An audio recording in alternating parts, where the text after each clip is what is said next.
EV charging isn't one size fits all. What works on one street or in one city might look completely different just around the corner. Today, I'm joined by Jade Edwards, Head of Insights at Zapmap, the UK's leading EV charging app. Jade and her team at Zapmap are uncovering how EV drivers actually use the public charging network, spotting trends, surprises, and opportunities that most wouldn't notice. From which locations get heavy use to the small, unexpected patterns that can influence how the network grows and will grow. We talk about what the numbers reveal, the challenges of building charging infrastructure that work for everybody, and where the big opportunities lie. Let's dive in and see what the data tells us.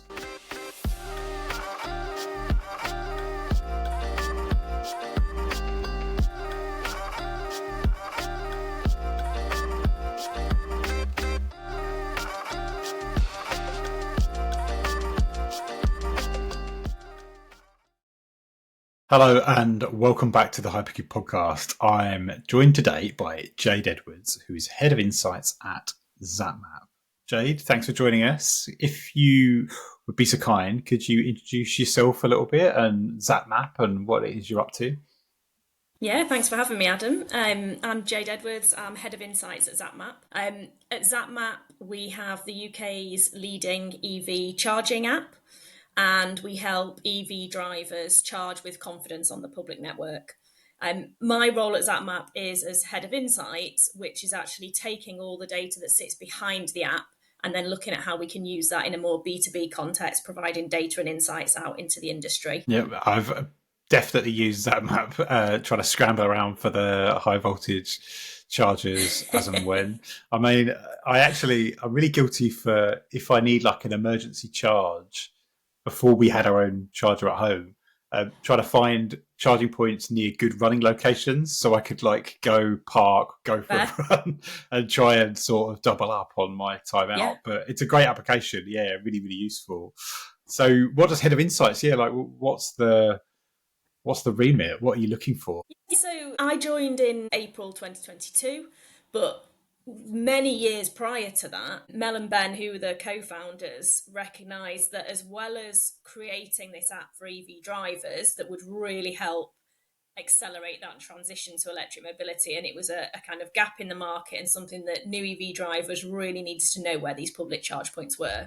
So they identified that as a need for EV drivers, but at a very similar point in time, they also identified quickly that the industry as a whole would also need the data that sits behind the network of charge points to help accelerate its own transition. So they identified that was going to be really important, and so thought about, okay, if we've got this offering for EV drivers, which gives them a free app and enables them to be able to find the best places to charge, then what else can we do with that data and how can we help the transition even further? And so that's where the insight side of the business came from. So it was about saying, okay, we could report and put numbers out there that tell people actually how many chargers are there and make that data accessible. And then we could go deeper and actually look at what we can do with providing that data out into the industry and to media as well. So we do a lot where we respond to media inquiries and work with journalists to try and get the data and the facts out there, and add that context around it as well as to what's actually happening and how things are developing. So yes, we work with various partners across the industry, and it's just all about saying, okay, this is where we are, this is what it means, and trying to just add that further data and insight around it to help support the whole transition. What's the any weird and wonderful stats or insights that like people might not be aware of? What's kind of the thing that stood out to you most digging through that data?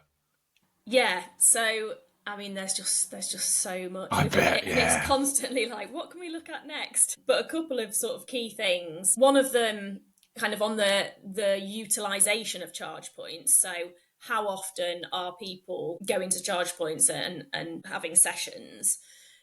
Something we've found from there, and that we've kind of talked about in the industry, have talked about a little bit, is that particularly when you're looking at the kind of very high powered end of things and kind of big hubs of chargers, that actually that sort of ramp up of their utilization can take sort of 12 to 18 months. Right. after one of these hubs being installed. So there's lots of sort of change and growth as those hubs are installed, and because everything's so new still at the moment and we're still going through such a transition and so much more is getting put in the ground, those things can really sort of change and interact. So that's kind of one thing that we see. And then the other thing that's really interesting on the opposite end of the scale on utilisation is that for, say, the very sort of on street, so where the very low powered chargers are going in like lampposts or that kind of model, that the utilization for those, how often are they used, is so uber local that, you know, it takes is one very sort of high mileage EV driver to be favouring a particular charge point to have a completely different utilization for that charge point than one that's so similar but one street over. So there's really sort of uber local patterns to those, and real distinctions there. Do you bump into like PII and GDPR issues? Like, because I'm just thinking in like domestic energy, like that's all considered PII. Do you? Is it the same for what you do? No, the data that we work with in the main at the moment is the data that comes through from the charge point operator. So it comes through to Yeah. Zapmap to be displayed on the app. And that just shows you that at this point in time, this charge point went from being available to charging. And then at this point in time, it went back to available. And so we get those signals constantly. Those signals get pushed out into the app so that the EV drivers know, okay, I'm going to look at this set of charge points and think, am I going to go there? Yes, it looks like, 5 out of 6 are available at the moment. So I'm confident about going there and being able to get a charge. At the same time as that, it's all feeding through into our back end platform. And that's where we're then pulling that out from an insights perspective and looking at, okay, how long was the charge session? When did it start? When did it stop? How long was that session? And exactly where was that session happening?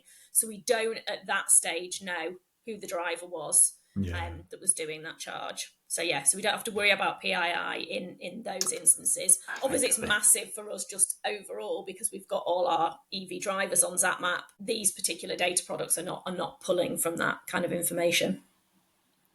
And so it's a lot of time series stuff. Is there like GIS data? Are you playing around with that as well? Yeah, so we map it all out. We use a platform called Carto. So we map a lot of the data out into Carto so that you can actually see that and how that sort of feeds through across the country, and the differences there. But yeah, we also work with the data in BigQuery and then are looking at how you can kind of analyse it from that perspective. Nice, yeah. It's nice and fun playing around in BigQuery. It's like easy to get stuff done quickly and get into the insights of things better than a lot of the other kind of I foundational can't tools. pretend I can use BigQuery. That is definitely within the realms of the analysts and much Mhm. cleverer people than me within our team who can do that. I'm just the annoying person who goes, can we, what about this? Why does this not show this? Why could this show this? And what could you do here? Can't you just do that? I'm that annoying person. Everyone needs one. I'm that annoying person at Hypercube, so yeah, good position to be. What? So, how big is the team? Like, how many people is the insights team at Zapmap? So people are normally surprised at how small the team is. So there's fewer than 10 of us as the insights team at Zapmap. So we do kind of pack a punch for the size of Yeah. team that we are. But yeah, we've obviously got all the support of the rest of Zapmap, which also is not huge. You're only talking about sort of 60 people across the whole company, which again, people assume, particularly if you meet an EV driver, and they go, "Oh wow, you work for Zapmap," and they think we're this massive tech company. We're like, no, Mm-hmm. no, we're Mm-hmm. a company based in Bristol. And yeah, Really so cool. people are generally pretty surprised by that. Yeah, it's very prolific as a piece of software. Like people are aware of it. It's kind of permeated the public consciousness. So, well done on that front. I guess to rewind a little bit, what brought you into technology and EVs and this kind of work? Yeah, so my background was in data and insights, but in the insurance industry, in general insurance. So I'd spent kind of 12 years at an agency there where we collected all the insurance prices online. Mm-hmm. So from all the price comparison sites, from all direct insurance sites, and kind of ran a set of profiles of people, made up people, through all the websites, collected all the data, and then crunched all that data and then produced it all back for the insurance industry. And that company was one of the first that started in that kind of area and had a real kind of stronghold in it. So I'd been used to doing that. And then the opportunity at Zapmap came up, and it was just about transferring those skills, because that was a small business. I'd done a lot of different roles within it, from leading the sales team to the operations team to the product team, done lots of different things within it. And so the opportunity at Zapmap came up to basically take all of that and then look at insights as its own kind of mini business within Zapmap. So we kind of run it as a business unit within the overall Zapmap business, and then I get to look at all the different areas and think, okay, how are we going to go from getting the right data all the way through to how we provide that to clients, look after clients, and develop the products and services. As a fellow insurance pricing alumnus, that was my second ever data science job, was building price optimization things for a car insurance firm. It's interesting because you learn a lot in insurance. Like, there's a lot of data, there's a lot of testing, there's like big markets that are moving quickly. So it's a lovely battleground to like learn your skills. Are there any interesting things that you've ported over, like that on the surface might not seem like that makes any sense at all, but actually brings a lot of value over to the world of EV and charging? Yeah, we've got a few people actually who've come over from that kind of insurance background, and it's just really useful because you can see the future of where the EV charging sort of data usage will go, I think. And that's we can kind of see that and go, we recognize this is what's going to happen. And it's just we're at EV charging is such an earlier stage that it's got lots of sort of iterations to go through before it gets to that point of sort of consuming the vast amounts of data that they do in the insurance industry, and how they manipulate that and use that to be really competitive in real time. So what kind of organizations are buying your data products? Is it people that are building these charging hubs? Is it like petrol stations? Is it EV manufacturers? Yeah, it's a real mix. So you've got the charge point operators themselves, because they're, what they're trying to solve is, okay, we need to put out the best network we can. We need to get more investment. We need to improve our customer experience. And we need to think about what is our kind of niche and what use cases are we trying to solve within this, because charging is not all the same.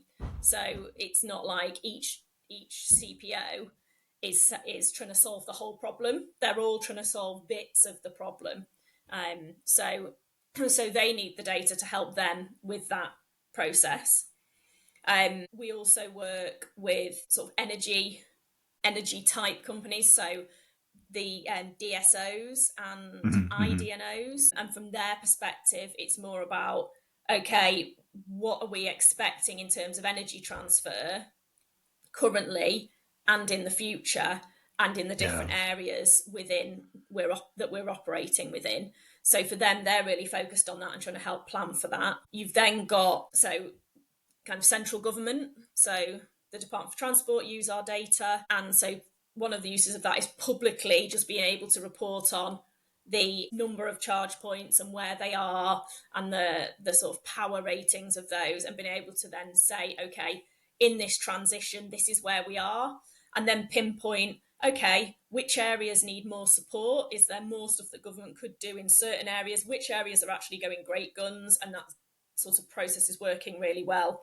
And so being able to look at that and kind of prioritise all of that. And then you've got the kind of local government side underneath it, the sort of local authority level. And they're obviously going through all their processes with Levi submissions and looking at their rollouts and what are they going to do on that more kind of on-street picture. Someone said it to me, and they were reflecting some of the headlines you see around how EVs aren't that green and all that kind of environmental concern stuff, and some of the gripes that people have. And they said to me, do you really think like this is right for the environment. And I said, look, ultimately, right now, it's still early days. And you have to remember that this is a capitalist society.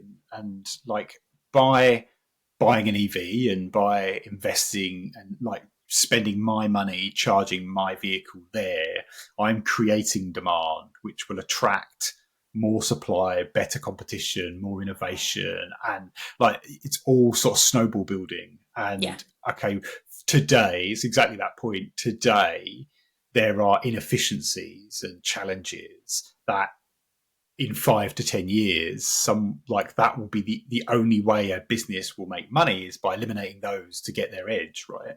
So you have to realize that I think cheesy and cliche, but it is a journey that the actual whole industry is on and this infrastructure. And just back to like some of the insight stuff, I guess you're selling and talking about the like DNOs and things. We had Doug from OME on a while back talking about domestic charge points in the home, and he said, well, actually, they had got to a point where their insights were being used to inform where network upgrades needed to happen and where the network wasn't performing. Are you doing some of that sort of stuff? Because I imagine like you're getting great information on if this many additional charging stations or hubs are going to pop up on the M8 or whatever. Like, yeah, the transmission's not going to cope with it, or the network will need the substation's going to fall over. Like this kind of stuff.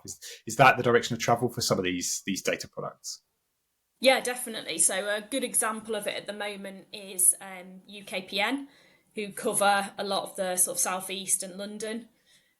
So they've created a tool called ChargePoint Navigator, and our data feeds into that amongst lots of other data sets, including their own. And then from that, they've been able to help all the local authorities in their area with their planning to be able to look at, okay, if this is the best sort of for our area, if this is the layout of charge points we want, actually, where are the best kind of places to put them and what will the impact be, so that they can use that in their future planning as well and make sure that they're really aligned with all their local authorities and they're not getting caught by surprise by these plans. So they use it for that kind of thing. And then I know they also work really closely with all the kind of higher powered charge point operators who are looking at, they're putting stuff in that's taking a massive amount of power to run. Yeah, one of the guys from UKPN, my favourite thing that he said at a presentation he gave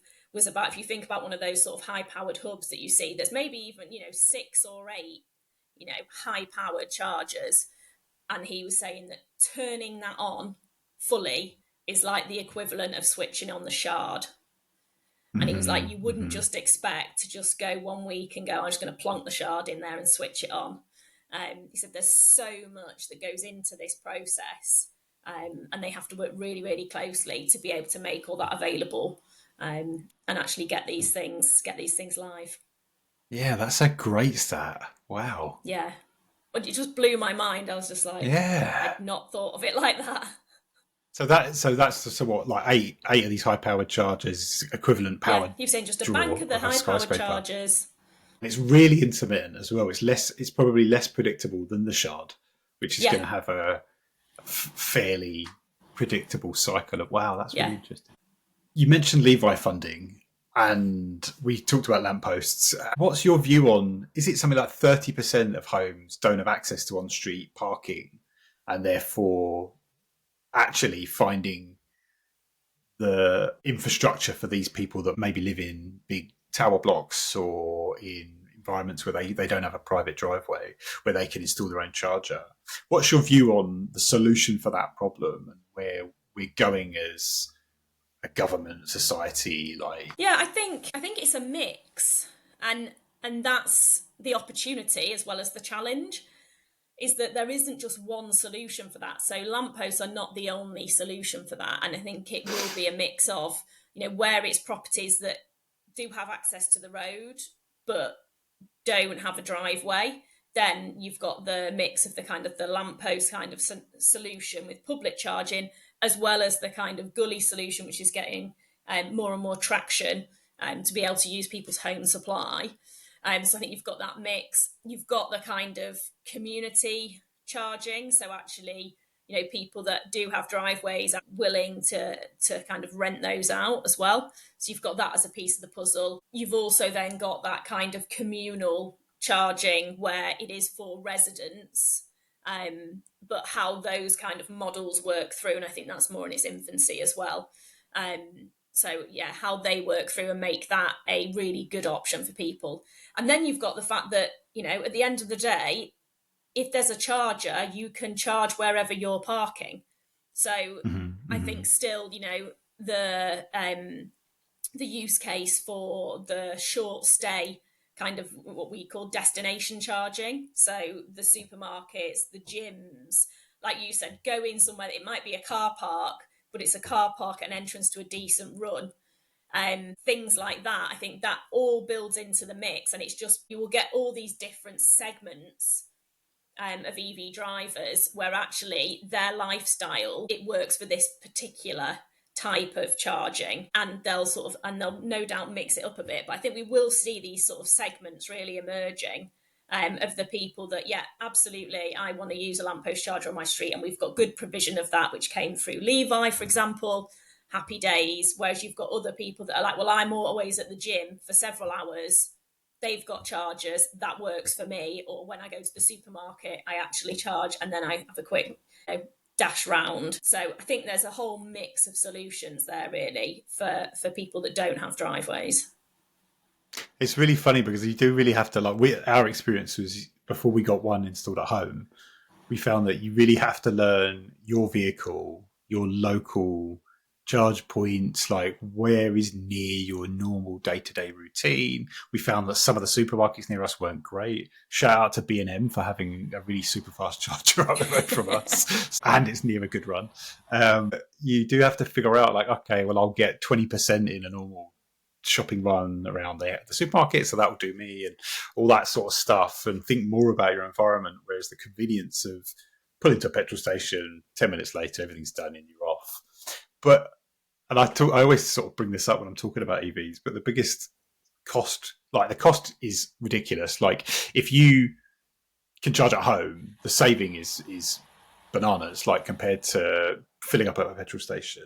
And I found that even the fastest chargers near us, you're getting a equivalent kind of cost, maybe a little bit more than petrol. But again, we're early adopters in this technology. But the secondary benefit for me, I find, is that I'm not buying a load of junk food at the petrol station every time I park and spending like another £5, £6, £7 on a coffee and maybe a sandwich or something as well on my way through somewhere, and never having to go in and out of those environments. On a whole, like really happy with it. And I live in Scotland. Okay, I'm near a city, but I live in Scotland, and at least near the Central Belt, I found the provision of chargers and the capacity, the quality of them to be really, really good. Are there hotspots in the country where like you see or hear a lot of frustration from the end users about like there's not enough, or there's like spikes in demand, some overutilized hubs and things? I think it's more that from an on-street perspective, you see kind of local authority by local authority. So London has got, it's got nearly all the on-street provision that's in the UK. A high proportion of that is in London at the moment. But then you have, other local authorities like Coventry, for example, that have actually done a lot. They're kind of really ahead on their on-street provision. Whereas if you actually look at the kind of ultra-rapid provisions, the 150 kilowatt plus, when we've looked at that regionally, that's actually a lot more spread.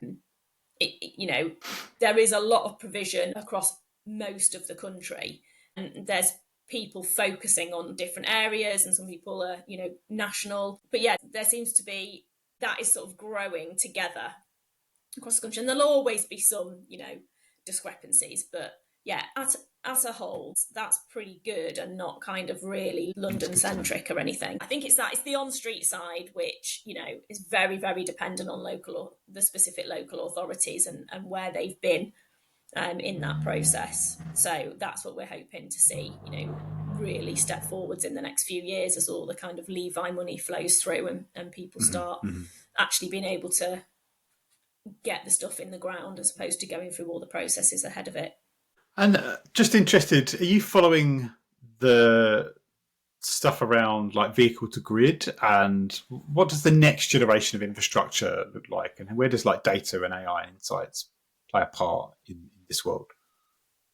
Yeah, I think AI, as in everything, is undoubtedly going to be massive. I think the holy grail, really, for a lot of people working in the industry at the moment is being able to get some really strong utilization forecast models. I think that's what everybody, would love to have and would make a big difference to charge point operators, to the IDNOs that are bidding for sites and trying to work their models through as to, okay, how's this going to work? What's the return we might get?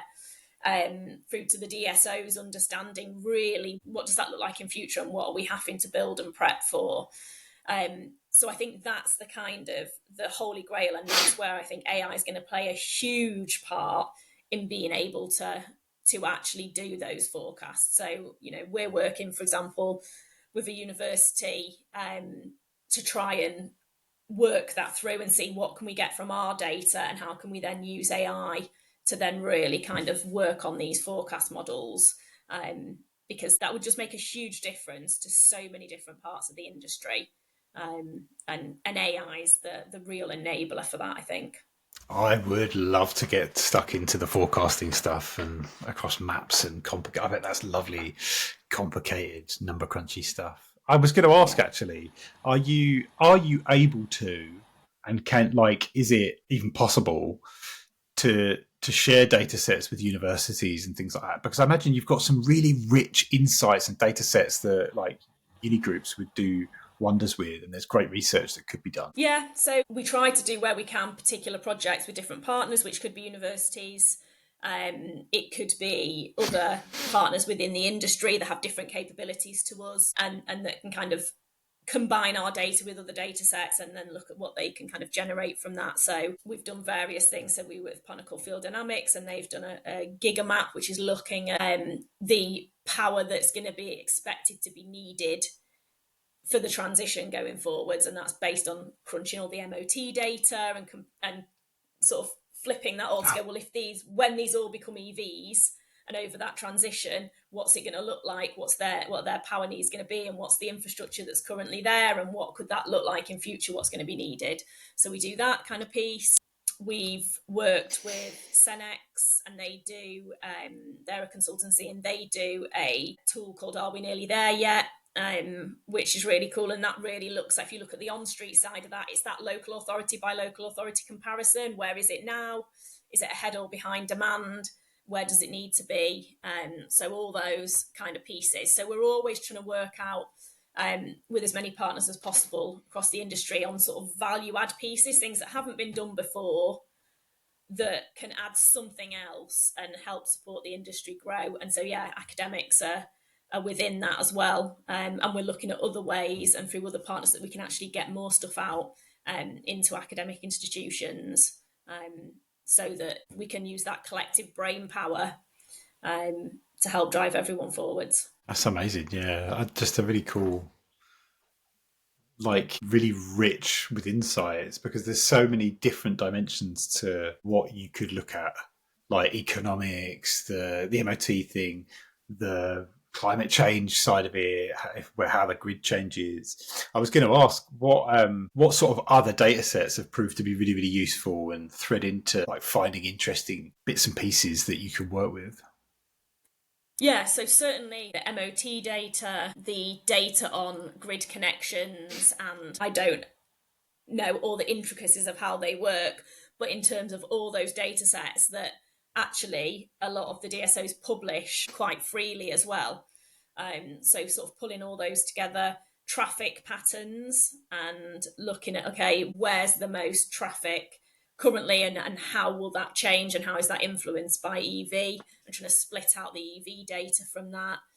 Demographic information, really useful, and that's been used alongside our data to be able to look at certain areas and do that prediction on that rate that EV adoption will take place in quite granular areas, and how they build together.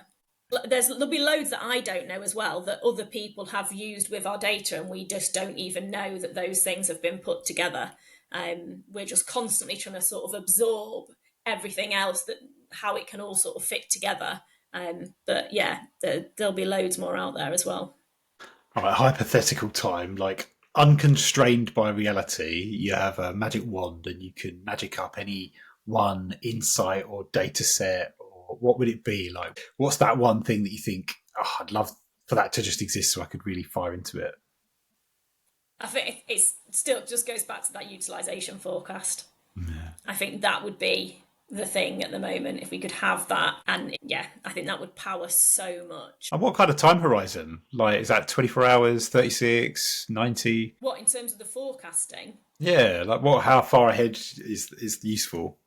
Oh, I think you'd want to, if you could do that for several years or something, then I think that's what would be really powerful. Yeah, because if you think about all these assets, the return on investment is so long, and it's really hard for the charge point operators, for investors to really, plot forwards, actually, what are we going to get from that? How can we tune our models and get the maximum amount of investment into the industry?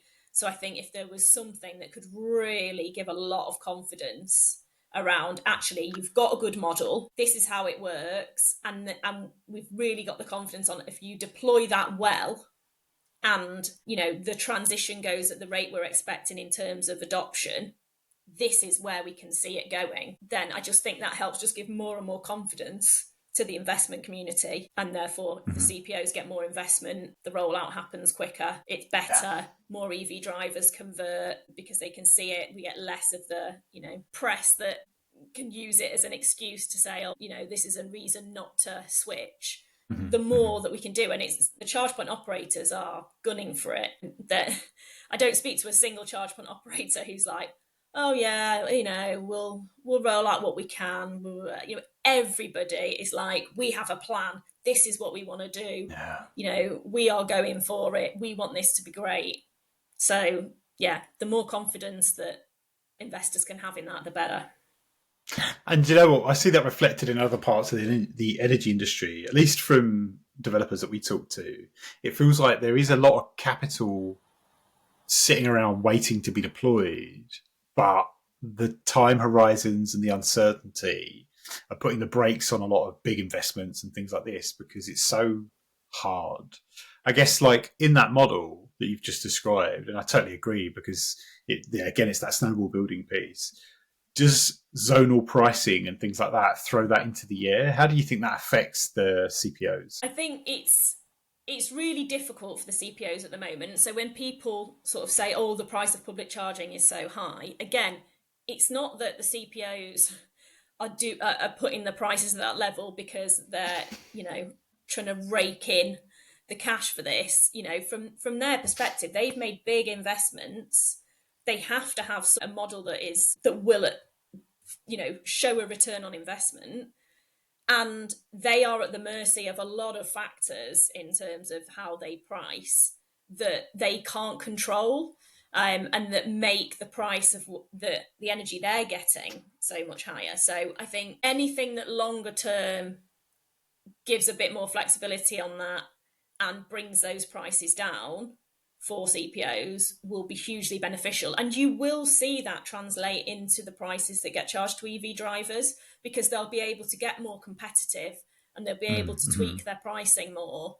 And it's just at the moment, they don't have any other options really. So, the pricing is as it is, and things need to change outside of the CPO's control before you see anything move on that, I think. And it's from where you sit, do you see any, even regionally or whatever, but do you see any competition on price happening? Or is it just at such a level that everyone's taking a small margin off the top and doing their best? I think very little.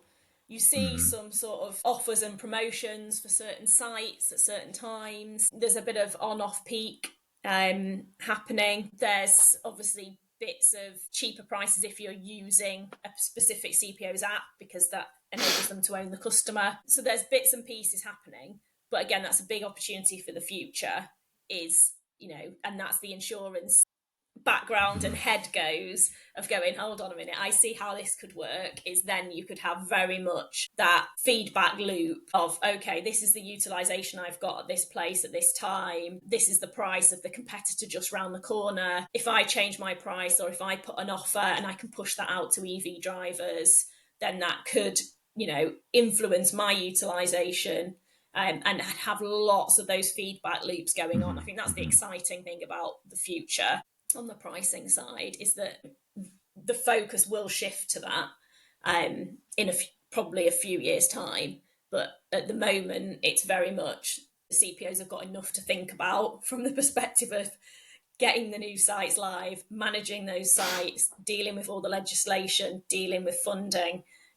There's a lot that they're already having to focus on, but I think give it a few years and then the pricing will really kind of come into the mix. Yeah, because I think the next thing that I, again, financially sort of minded, thinking there's financial products that could pop up and I suppose it's akin to what happens with some of the Tesla network, but you could totally see a world where you commit or you buy up front like a year's worth of charging from your favourite CPO at a discounted rate. They get to keep you as a customer and all that. You get the upside if you don't spend as much like with mileage and PCP and things like that. Like there's financial instruments that maybe aren't quite there yet, or it's just it's too early. But you could totally envision a world where actually, if I always charge at the B&M supercharger up the road, then I'm committed to that and it doesn't even charge me. I just pay a monthly thing and so on and so forth. It's an exciting space. Yeah, it's just changing so fast all the time. It's just seeing that future and the fact that it's all building to, more and more people going electric, the emissions just reducing and reducing. It's just that whole benefit overall. And the fact that when people do go electric, so few want to go back. So that it's the right direction of travel, because the consumer's telling you, the market's telling you. You might have a trouble convincing chunks of the population, but once people have made that switch, they're very unlikely to go back. So yeah, it's all going in the right direction, I think. So we've talked a lot about quite a lot of complicated data sets. You've got GIS data, we've got sort of time series forecasting. How pivotal is data quality in this space? And how do you keep on top of it, like when you're looking at these disparate data sets that you're bringing together? Yeah, it's really pivotal, the data quality. And it's an ongoing challenge. So we're bringing in data sets from, say, 80 charge point operators' feeds. We're also bringing in data from sort of static feeds. So for the vast majority, we're getting it from an API feed from a charge point operator. But because we want to have full coverage on Zapmap and within our insights products, there are charge points that are not going to come through those feeds for whatever reason. So very small operators, things that aren't as well kind of connected and can't do those updates. So kind of some legacy stuff as well. So we're bringing that data in as well, and having to clean and combine all of the data. And no matter how much the industry moves to OCPI, just the Open Charge Point Protocol, even on the same version, people interpret the standard differently. So you never get a nice, clean, every data feed that's on the same version of OCPI comes in exactly the same way. So we've got lots and lots of systems and processes that we've built up over the years that bring that data in, that transform it into a consistent structure within our platform, which enables us to push that onto the app, as well as then enabling that to then come through into the BigQuery environment and be used for analytics. And we have to manage those two things quite differently, because production data that is for the app, that is to show the here and now, and then the history is not needed, and there's a totally different use case to actually really managing data to provide it out for people for analytical use. So there's a lot of cleaning and refining that we do along the way in order to have that data in a nice, clean, consistent format that people can take and they can analyse without having to deal with all the sort of vagaries and the differences of the data points that come in from each of the different charge point operators. Yeah, not an easy task. But one that I think like always pays dividends in the end, like if you can really lean into the data quality side of things and understand where and when to make the right cuts, it makes all the difference to the end result. And I guess I wanted to ask, have you had to evolve the number of or the types of data products that you're offering as the market matures? Are there things that you've had to sunset? What's changing from what your clients want from you? Yeah, we have, most definitely. So it still, I think, is about having a breadth of the type of products and solutions we can offer. So we've got still various charge point operators that are, quite small. They don't have, data analytics teams yet. They don't have data science teams. They might have an analyst. So there's a whole spectrum. And so we've got at one end of the scale products where we can really aggregate the data up. And we've done a lot of the analysis, and we can provide more kind of top line benchmarking and market growth and kind of help clients understand that. And that could be a charge point operator, or that could be a local authority, or there's lots of different applications for that. And then we've also had to develop the data that gets more and more granular, because then as you get clients that have got those data teams and they can absorb a lot more data and they want it at a much more granular level, so that they can cut and chop and add it to other data they've got and create different outputs from it. So we've kind of gone on this journey of having much more aggregated products through to also having the much more granular data, and then increasing the frequency at which that can be delivered. We just see that as a bit of a journey, and that it's really important to serve both ends of that as well, because we will have for a while people that cannot consume the vast amount of data we could provide, and it's just about taking people on that journey. Some people are really used to it. So if you look at something like an IDNO, they might not have had a lot of EV charging data before, but they are used to taking on vast amounts of data. And so they've got all those teams and those processes set up. So they're kind of already clued into that. CPOs, they've been going on a journey themselves as to what do they need to do first when they're a startup, through to as they scale, what do they need? And so they're developing these data teams, and some of them are completely different points to others, understandably. So it's just about serving those different needs, trying to make sure that we've got something that's easily consumable, whether it's sort of the really granular data or whether it's something that's actually going in at a higher level. And if any of these startups need help building a data team or want a bit of support, don't be shy. People forget that products actually, a really important part is that what you've sort of described is you've got the core of the product, which is all this really rich granular data, but the packaging actually makes the product, and like what is right sized for that customer in their point in the journey is totally right, because so often we deal with energy companies and the team are like, right, we want the best data, the most granular, we want the most numbers and as complicated as possible. And then it lands and they're paying through the nose for something they're using 10% of, because actually they only needed a subset of a smaller package or some sort of other product from where that was. And I think you're totally right. Like, think about where your team is and what you can handle, what you can manage. But in an environment, the beauty of data products is that speak to the person that produces it, and can they explore other avenues or other packages that maybe suit you better, not to create work for you, Jade. We've structured our kind of product suite to have those different packages, and we've learned what the right level of those from the work we've been doing over the last several years. We've transitioned our existing clients over time from one package to another as their needs develop. So it's just about working with them to really understand what's right for that client at that particular point in time, and then having the products that meet that need. I kind of want your job a little bit. It just sounds like a really fun sort of set of challenges. I was talking to someone yesterday who I met him probably about a week into me joining Zapmap, and he was just like, you have got the best job in the world. I'm telling you now, you've just got the best job. And I was like, okay, I've been here a week. It seems pretty cool, but okay. And then I met him for lunch yesterday, like sort of 3 years on. He's like, you've still got the best job. I was like, yeah, no one's managed to take it off me yet.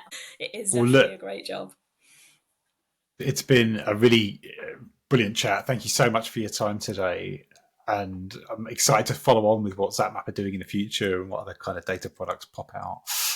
Before you go, I never let anyone leave without asking if there's anything you'd like to plug or promote, or people in the audience want to find out more about you or Zapmap or what you're doing. Where should we point them? So we produce a video series called The Charge, that we put out roughly once a quarter. So that's on our Zapmap YouTube channel. Cool. And that's myself and Mel, generally, one of our co-founders, talking through the data, talking through the latest trends and things that have been happening in the industry. So that's a good one to have a look at. Follow us on LinkedIn, Zapmap, and we've got our Zapmap website. And if you literally just put into any search engine of your choice, Zapmap stats, then our pages will come up. And we've put loads and loads of free information out there that we update regularly. So if you're looking for those sort of high-level market trends, go and have a look. We've got lots of stuff out there to help and support. And if you want to email us afterwards. Thank you very much. And we'll include links in the description to the show. But it's been an absolute pleasure. I wish you all the best at Zapmap, and hopefully we'll get a chance to nerd out over data and EVs again. Yes, definitely. Thanks, Adam. As always, it's been a pleasure, and thank you for listening to the Hypercube podcast. If you want to find out more about what we're up to or meet other people in the space, join the Beyond Energy community, where data and energy professionals from across the globe collaborate on what's coming next across the energy